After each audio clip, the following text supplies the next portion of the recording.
part of learning to bird or bird watch is about opening yourself to your surroundings. All you have to do is go outside and direct your thoughts and energy toward watching what is going on and listening what is going on. And you may find yourself very lost very quick. There are birds everywhere in this town.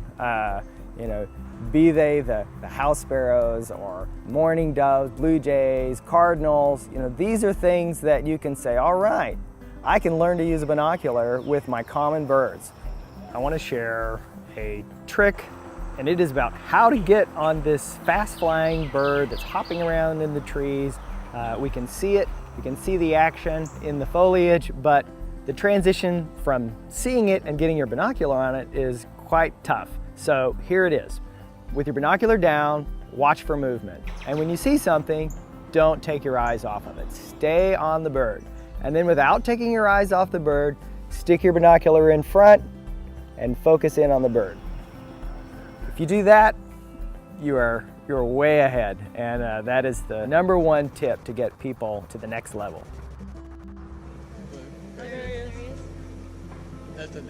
Then you may want to venture out to city parks, places like here, Edith L. Moore in West Houston. You can go to Herman Park, you can go to Memorial Park. Anywhere there is a place to walk, where there is natural habitat, that's a place to bird. So many people have the opportunity to enjoy their backyard birds. They can go to places that are very near to them and engage with nature in a way that can help them gain a deeper appreciation for their own neighborhoods.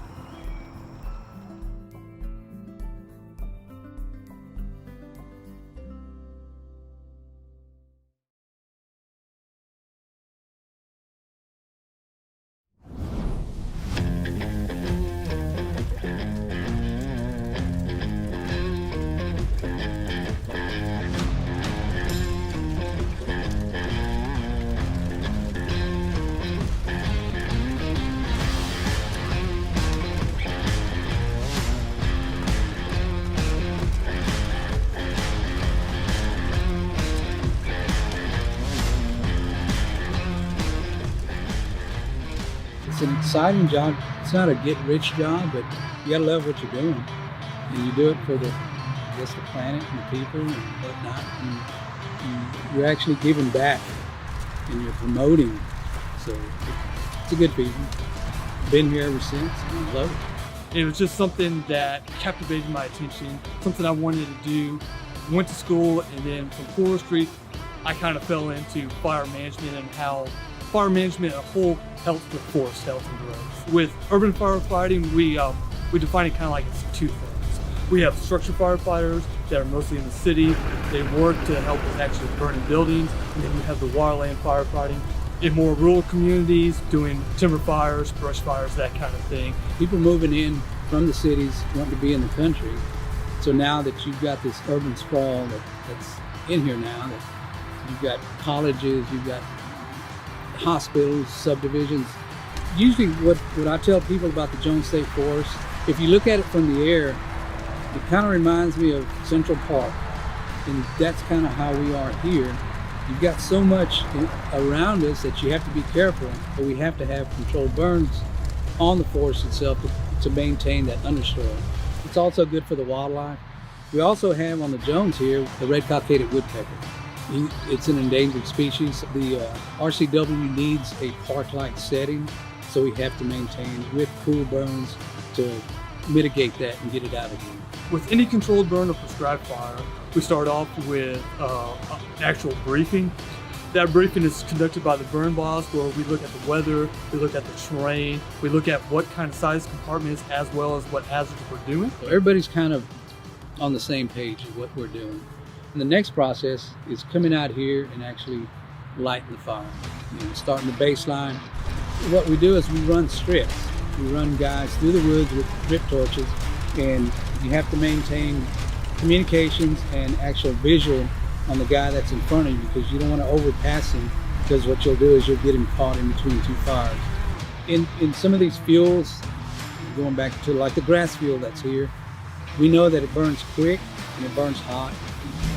Those are the ones that'll get you because they run pretty quick. Normally in a thicker, brushy area, your fire sets are a little longer, which normally that's what you want. You want the fire to set in there so it does actually kill the vegetation. The grass, we're just cleaning it up. It's hot enough to where we get a clean, cool burn on it, and we're not worried about everything else. But once you get into start getting into some of that thicker understory, then your tactics kind of change on that, and then your firing techniques kind of change on that. First thing is communication. We need to make sure we're on the right comms channels, communicating effectively with our ignition bosses, our ignition crews, as well as our holding crews on how that fire is looking behind us, as well as we're looking above us, seeing what the smoke management is doing. Where is that going? Is it going to go over the road, or is it getting good lift and securely and not smoking out nearby residences? Whereas with structure firefighters, when they're going to a burning building, they have a surplus of water. We don't have that option, so we use a variety of tactics such as bulldozers. We fight fire with fire, using drip torches, smothering out the fire, again using the soil tactics. A lot of things are the mechanical natures, but what some people don't always see, as well as what we're doing with the future. Drones are a large part of our tool system. We're using drones not only as a recon area to look above us to see where the fire is approaching, but we're using also those GIS systems in order to map out and find boundaries, look for any kind of pipelines, power lines that may be hazardous as we're proceeding further into that fire suppression activity.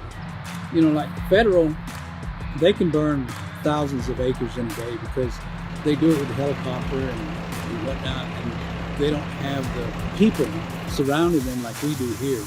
After we get through with the burn, that's not the problem. It's the after effects. It's the smoke. It's not smoldering overnight.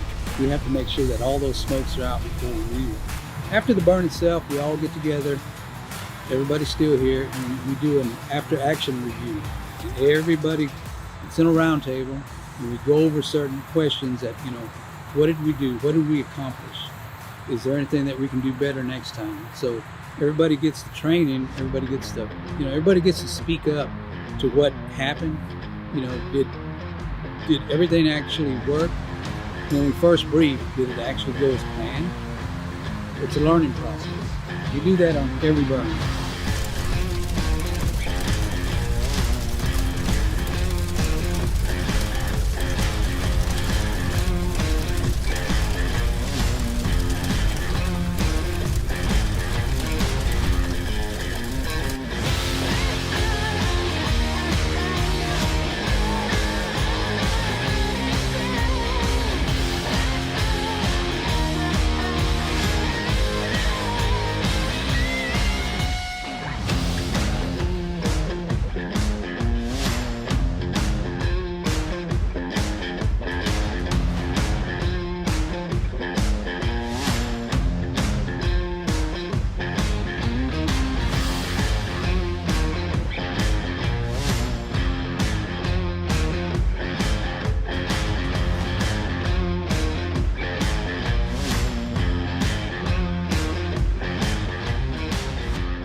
Buffalo Bayou, Houston's touchstone, a flowing ribbon breathing life into our city. From the pioneering Allen brothers' founding of Houston on the bayou's banks, to environmentalist Terry Hershey and then U.S. Congressman George Bush saving the waterway from channelization in the 1960s, Buffalo Bayou is a symbol of Houston visionaries, making the seemingly impossible possible. For more than 30 years, the nonprofit Buffalo Bayou Partnership has helmed a tremendous revitalization of this storied stream. From Shepherd Drive along a 10-mile stretch of the waterway, through the canyons of downtown and on to the Port of Houston turning basin, Buffalo Bayou Partnership has worked diligently to preserve and enhance this special waterway for the benefit of Houstonians and visitors alike. Buffalo Bayou Partnership projects are stellar examples of vision becoming reality, like the transformational Buffalo Bayou Park, featuring trails and public art nestled within the gentle curves of the waterway. Sabine Promenade leading eastward to Sesquicentennial Park, created to commemorate the city's 150th founding anniversary. Buffalo Bayou Partnership is fortunate to partner with generous private donors as well as governmental agencies to continue the pursuit of this bold vision, to take renderings to reality. New life has been breathed into this once-forgotten waterway, transforming Buffalo Bayou into an extraordinary community asset, one that means different things to the many different people that come to experience its rich history, nature, and art. Preserving and enhancing this incredible flowing asset is a responsibility that Buffalo Bayou Partnership takes very seriously. From the beginning, the designs for Buffalo Bayou were built to take whatever nature would bring. No one could have predicted the unprecedented inundation that Hurricane Harvey brought, but with a dedicated maintenance crew, along with over 5,000 volunteers working tirelessly, Buffalo Bayou's parks and trails have been restored. There's still work to do, as it is with natural wonders. Buffalo Bayou Partnership is more than up to the challenges ahead. A new headquarters has been established with the restoration of the Sunset Coffee Building at Allen's Landing, a perfect location from which to direct our future vision. The discovery of an abandoned cavernous drinking water reservoir from 1926 led to the creation of the Cistern, a space for tours and art installations that sees tens of thousands of visitors each year. Buffalo Bayou is a space to be experienced by all walks of life, a place for celebrations, a gathering place where visitors and locals alike flock to discover the verdant spaces, unique destinations, a myriad of trails, diverse landscapes, thoughtful programming, and public art. For some, Buffalo Bayou serves as a refuge from their hectic lives. For others, it is an opportunity to bring their families and themselves closer to nature. With decades of accomplishments completed, Buffalo Bayou Partnership is heading east along Buffalo Bayou's most culturally diverse segments. A master plan encompassing a 4-mile stretch from downtown to the Port of Houston turning basin is nearing completion. This comprehensive plan is focused on a system of trails and park spaces to foster authentic and inclusive community development. It is more than a plan. It's a vision that will highlight this area's rich cultural and industrial legacy and reinforce Mayor Sylvester Turner's signature Complete Communities initiative to improve our neighborhoods. Come aboard and join us as we embark on the next chapter of this exciting adventure as Buffalo Bayou Partnership continues to transform renderings to reality.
I'm John Stacy, and this is my water. So I retired from a corporate job where I had to wear a suit and tie every day and worked for oil companies and software companies and did the same sorts of things that so many people in Houston do. But I did always like to go backpacking in the mountains with old friends, and I love being outdoors. So I said, what can I do to find out more about what's here in Houston? I discovered that I'd lived here since 1994, and I thought to get outdoors I had to go to Colorado, and boy was I wrong.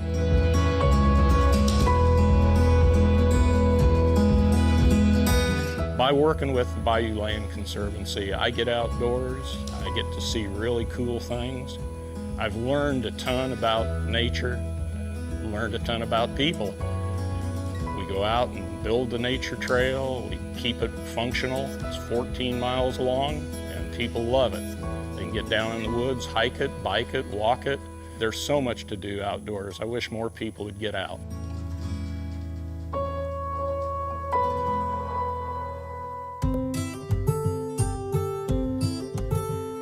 We're the Hermans, and this is our water. I'm a pediatrician, I'm a writer. but we have a lot in common. Among other things, our love of living on property where we can enjoy being outdoors, enjoy what the world of nature has for us, and the variety of animals, some known, some unknown, that we can enjoy just from our own home. I started volunteering with Bayou Land Conservancy because I wanted to do something that would have an impact locally. I enjoy being outside, and I enjoy having open land. Living where we do, the land was disappearing. And so volunteering with Bayou Land Conservancy was important to me. Being a pediatrician, I talk all the time with families about the importance of being outside with the kids. And so having that green space, whether it's in your backyard or along Spring Creek or Buffalo Bayou or anywhere else, it's important to have for everyone's mental health. And conservation helps us conserve water, helps avoid erosion, helps us avoid floods. So finding the natural beauty and the natural land wherever we can find it is important.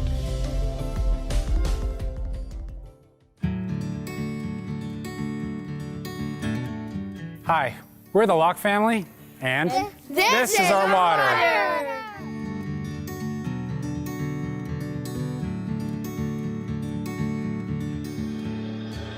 I'm Jonathan, and with my wife Elizabeth, we have 3 boys. We have Henry, age 9, Simon, age 7, and little Francis, and he's 4. We've been here in the Houston area since 2015 when our company moved us down here. When we learned of that happening, we knew we wanted to get involved in an organization that worked on conservation issues, and that's how we got involved. For me personally, I've been a trail runner and mountain biker for years. One of the greatest joys that I've had the privilege of doing is introducing the love of running and biking outdoors in nature and being able to pass that on to my boys. That's something I really hold dear to me, and without these places that are protected, we wouldn't be able to do that. In this day and age, I feel like people are pretty disconnected from nature. We don't realize that the land and the water around us, we still depend on that for our food and our water. And really letting our boys go out there and learn how important that is to keep those places clean and keep those places so that they can provide for us is very important. I want to keep water clean, and I just don't really like how people pollute it with like trash. I just don't want to harm any animals really. Water makes us live, and if we didn't have water, then we wouldn't live. That's why I want to protect water.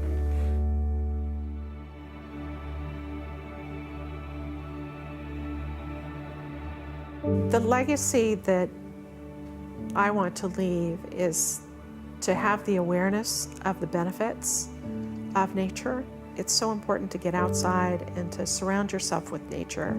And for future generations to still have that ability, we have to conserve the land that we have now. Any of us can leave some of that legacy somehow, either by planting a tree or conserving some property of their own or supporting organizations that can do that on a larger scale. For me, what's my water is, I think, understanding the relationship we have here in the Houston area with water, it can threaten the area, and on the other hand, it gives us life. These places don't happen by accident. It takes action, and it takes people who care to make sure these places still exist. If things continue the way they do, these are going to be harder to come by.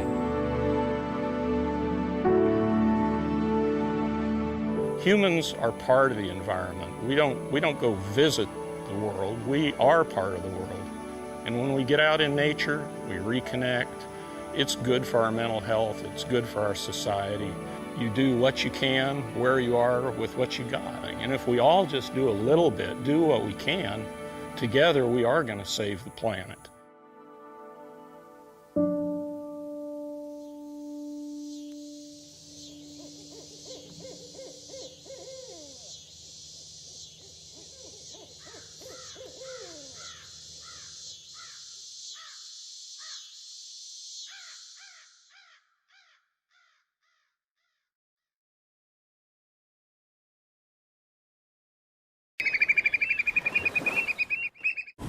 Hi everyone, it's Celeste with Gulf Coast Bird Observatory.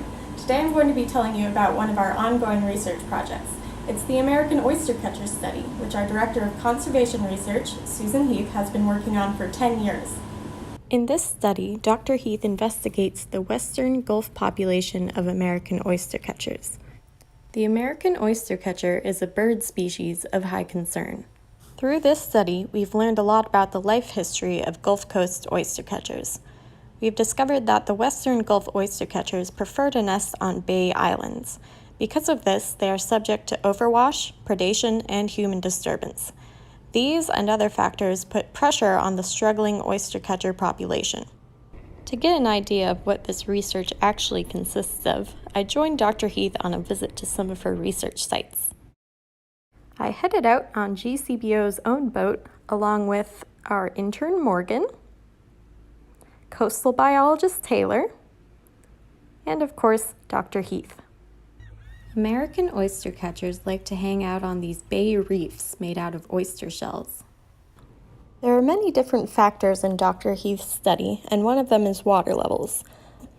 If the water levels are too high, the bird's nest can be washed away and the eggs will die. Sue measures the elevation at the high point of each reef, so she can tell at what tide level the reefs become exposed and thus available for bird use. We searched the bay for oyster catchers and found a pair pretty quickly. The pair, which Sue recognized, wasn't where she expected them to be. American oyster catchers tend to be monogamous. The male and female will stay together throughout the breeding and nesting season, sharing responsibility for incubating the eggs and taking care of the chicks. Often these couples will stay together year after year and return to the same area every year to mate. This pair was on an island that Sue hadn't seen them on before, and they were acting kind of suspicious, as if they had a nest. Sue got out of the boat and explored the island and the islands nearby. She looked for any signs of a nest, but there were none. When American oyster catchers nest, they don't do it in a tree or bush. Rather, they do it on the ground. To make the nest bowl, they create a shallow indentation called a scrape. Then they lay their eggs directly in the bowl and incubate them until the chicks hatch. When looking for oyster catcher nests, Sue looks for scrapes, footprints, and of course eggs. She also pays attention to how the parents are acting when she's looking around. If they keep an eye on her, do alarm calls, or try to lead her away, it might indicate that they have a nest.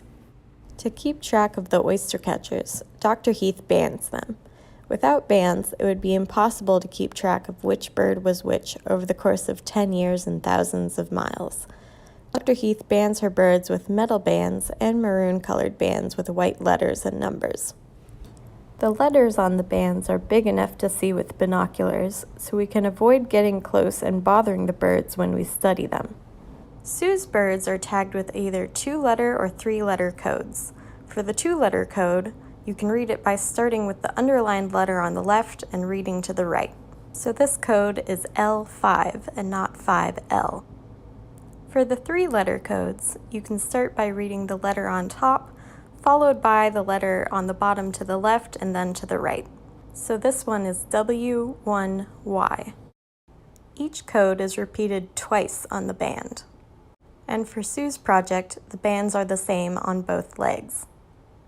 Today, Dr. Heath wants to band a new chick that she's been monitoring.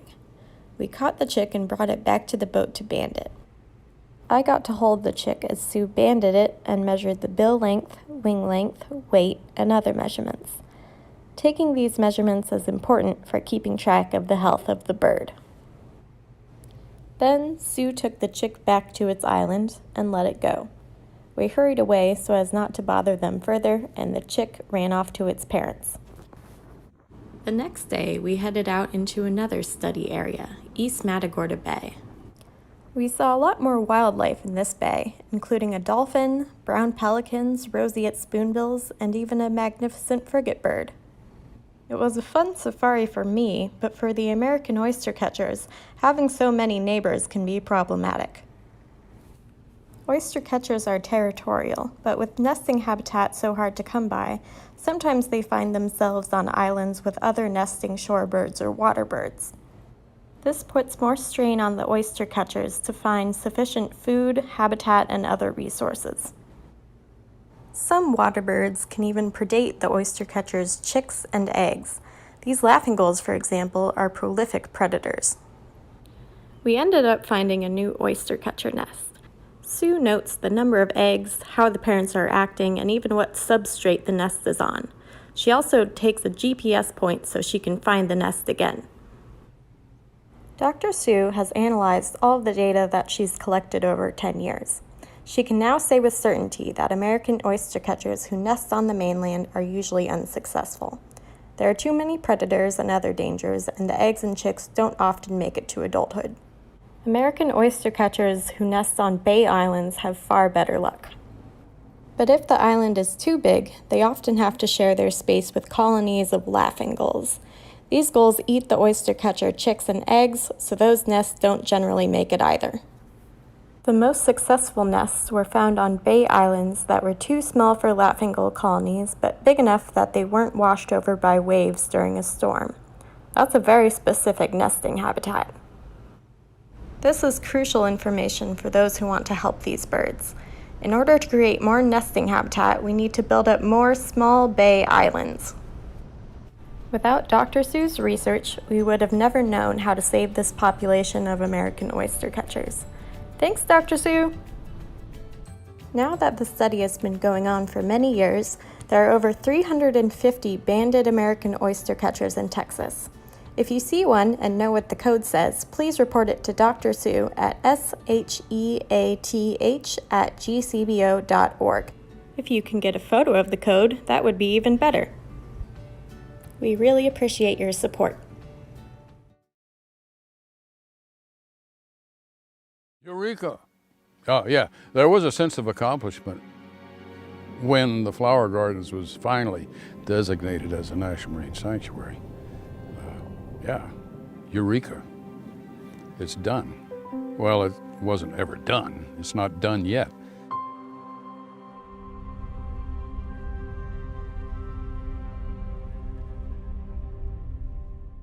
My hope is that these reefs, the flower garden banks as we have today, East, West, and Stetson, as well as the expanded areas, will maintain their health for generations to come.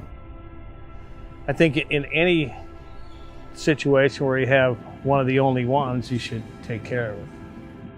So maybe it's the fact that it's so remote, but it's so beautiful, and the community that it has out there. So perhaps that's part of the value, at least for me, is I want to protect it just like I would want to protect my own backyard back home.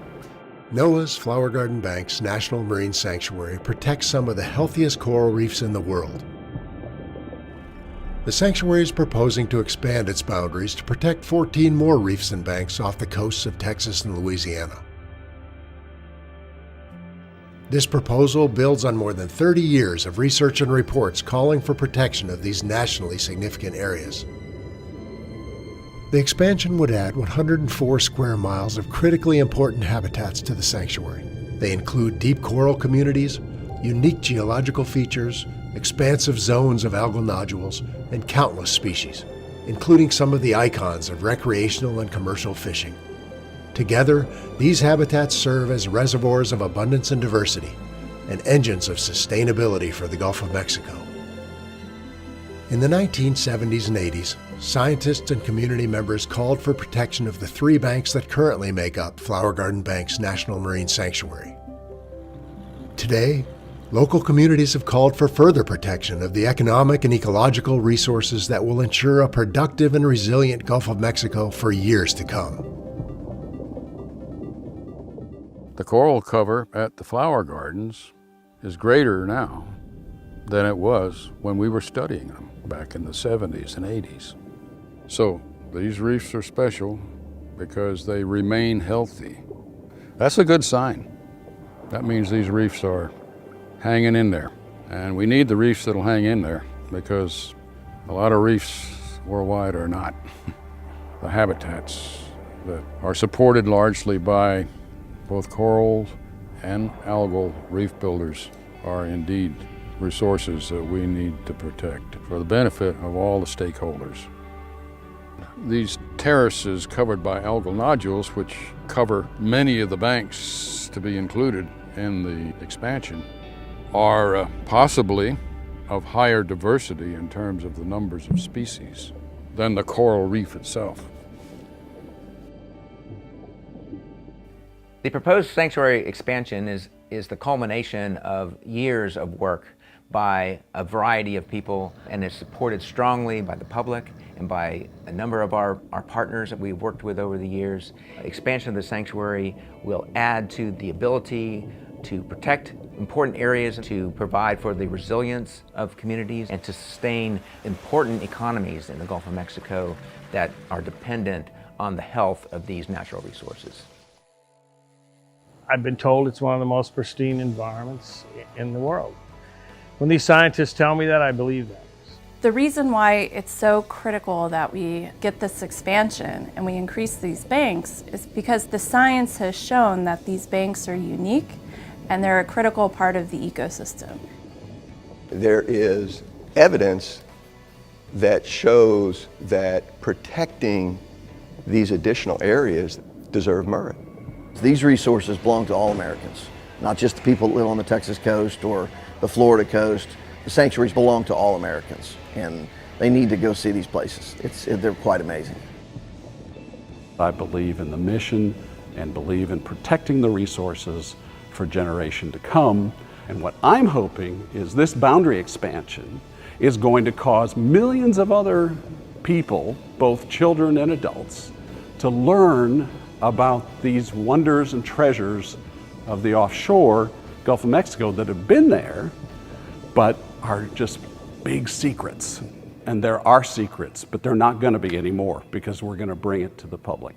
And the more we found out about these areas, the more we realized that these were not just important marine habitats, but some of these areas are as diverse and as productive as any marine communities in the world.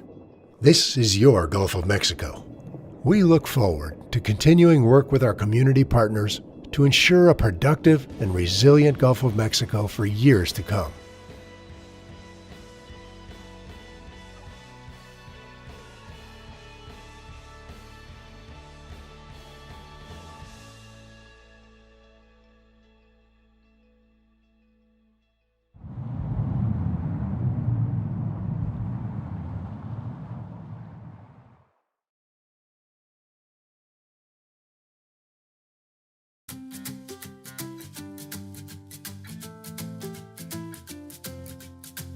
Hi, my name is Della Barbado, and I'm the Director of Education for the Houston chapter of Native Prairies Association of Texas. And here we are at Deer Park Prairie. Deer Park Prairie is about 35 miles east of downtown Houston, and it is a remnant prairie. That means that it has never been plowed and it's never been developed. So the plants that live here have evolved here and have been here for thousands of years. What native plants do is they attract our wild insects. This land's never been touched, so the insects and the plants have evolved here together. Today, we're going to be going out into Deer Park Prairie, and we are going to be netting insects. So So what we're gonna get is maybe some grasshoppers and katydids and butterflies, but they're all wild. So let's go get some wild.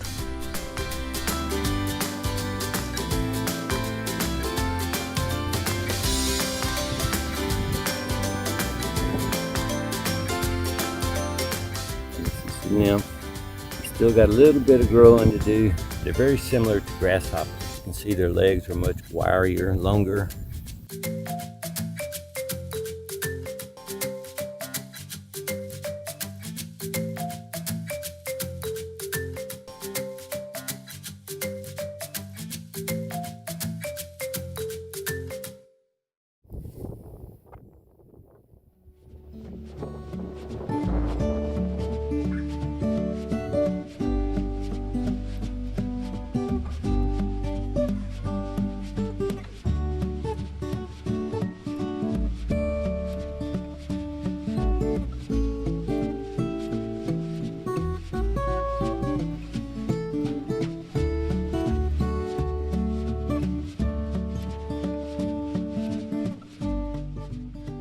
This little guy is a baby praying mantis.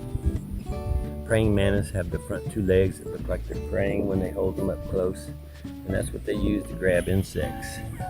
There's a little green lacewing.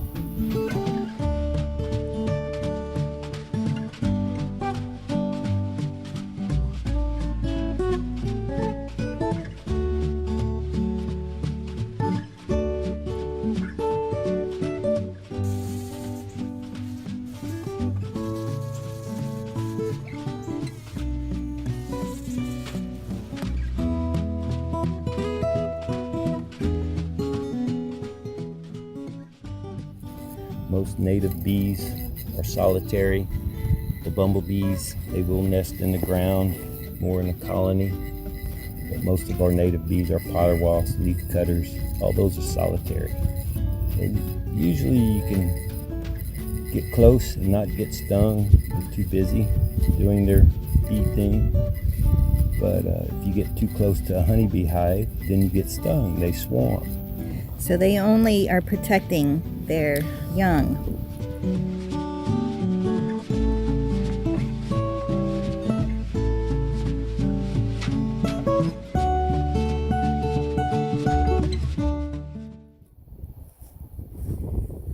Alright, this is called the eastern pond hawk. This is a female. These are our most plentiful and common dragonfly that we have probably in Harris County.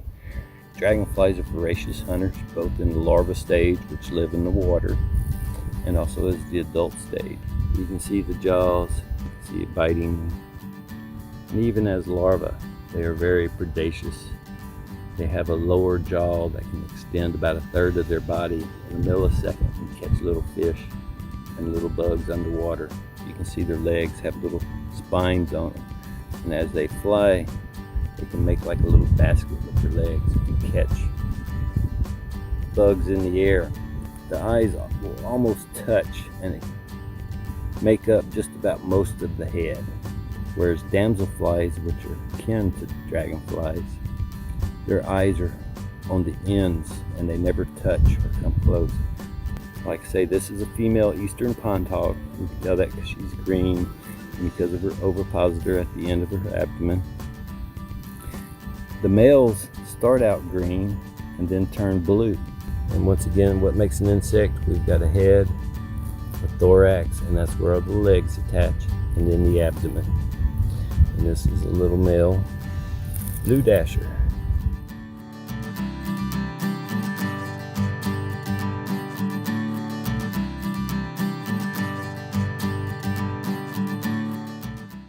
Insects are very interesting to study. And if you would like to study them in your yard, all you have to do is plant some native plants. Remember, whenever you are choosing plants to go in your garden or your front or backyard, or even your pocket prairie on your schoolyard habitat, plants that are native to your area are always the best for local pollinators and insects. And when you buy them, make sure that they have not been treated with insecticides. Well, I hope you have enjoyed studying these insects as much as I have.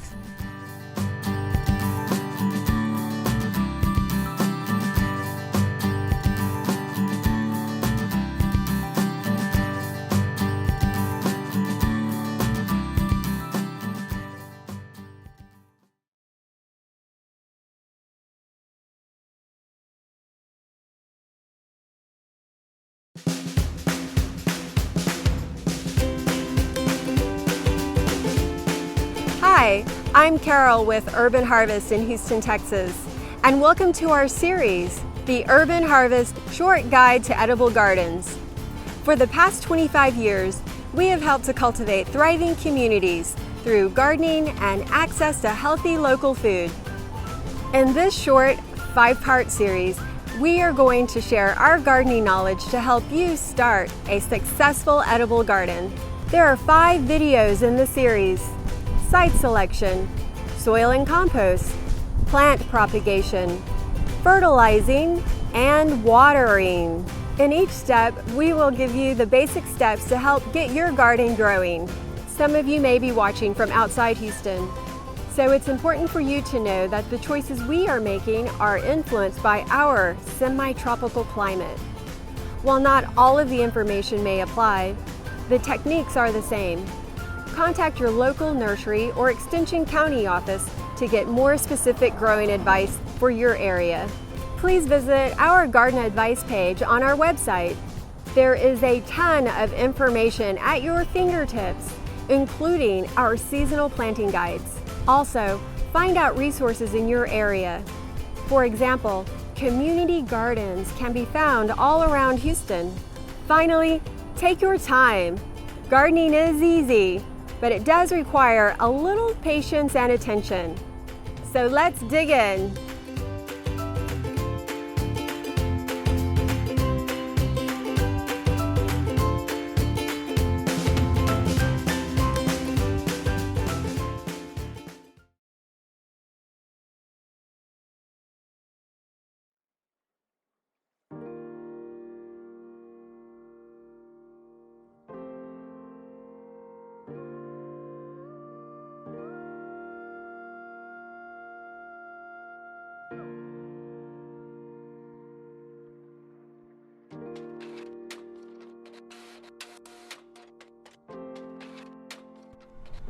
Hi, my name is Angela Shin and I'm the president of the Houston Renewable Energy Group. I hope you're all staying safe and healthy during this quarantine, doing what matters the most to you with those that you love. For me, sustainability is important because it touches all of our lives. From water to air, food to land use, energy and health, it impacts how we interact and connect with each other. Above all else, it's shown me that we, the people, have the ability to create something bigger than ourselves. I've had the opportunity to help create the Houston Climate Action Plan with some amazing individuals. Through the past year and a half, we've worked really hard to engage experts, community leaders, and Houston citizens to make sure the plan is comprehensive, forward-thinking, and equitable. Like most things human, it won't be perfect, and we still have a lot to learn. At the Houston Renewable Energy Group, we're working towards a more renewable Houston through quarterly panels, workshops, monthly meetings, and an annual sustainability career fair. We envision Houston as a renewable energy capital of the U.S. And we're not alone. There are a lot of incredible organizations and events you can attend and participate in. It's up to all of us to create the world that we want to live in. Take care of each other, post about the Houston Climate Action Plan if you feel empowered to do so, and see y'all after the quarantine.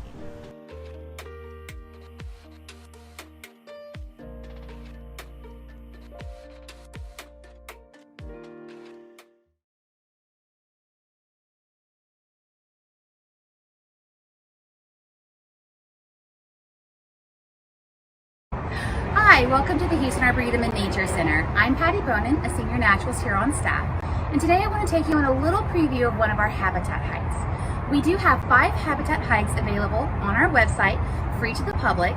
All you have to do is go and download them. Each habitat hike features a different habitat here at the Arboretum. So we do have a savanna, prairie, ravine, woodland, and today we're going to study the wetland one. Each habitat hike is about 25 to 40 minutes depending on your pace, And each hike is going to feature one of our field stations. So our field stations have information rails on there to tell you about the different flora and fauna that you will find in that area. They'll tell you what is a wetland and our conservation efforts that we use to help preserve this area. As we continue out of our field station, we're going to head down our trail. And we're going to come up to a burrow. We do have lots of these burrows around our property.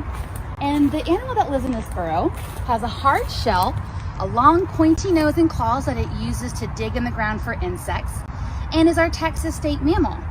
So if you guessed that this is an armadillo, you were correct. We have 9 banded armadillos all throughout our property. Around this corner here, we have our tree that is covered in poison ivy. This is a great informational spot to come and learn about some of the plants that are native and beneficial to animals, but still harmful to humans. So if we look, we will see that we can identify poison ivy by its stem and its 3 leaves. The whole plant is covered in an oil. That's actually what causes the rash for poison ivy, so you want to stay away from the entire vine. We're going to continue down our boardwalk. This heads over to our wetlands area. Whenever you walk down a boardwalk towards a pond, we always suggest that you kind of walk a little softer, lower your voices. You want to keep an eye out for animals. We usually have turtles out sunning themselves, snakes in the water, any kind of animals that might be around, frogs might be out, and you want to kind of walk softly so you don't scare them away. When you get to a pond, take your time. The longer you sit, the more likely you are going to see fish swimming in the water, birds chirping, insects swimming around. You see a lot of our plants that are growing, like these spatter dock with the beautiful yellow flowers that have popped up, buttonbush, swamp hibiscus, water tupelos, all in this area.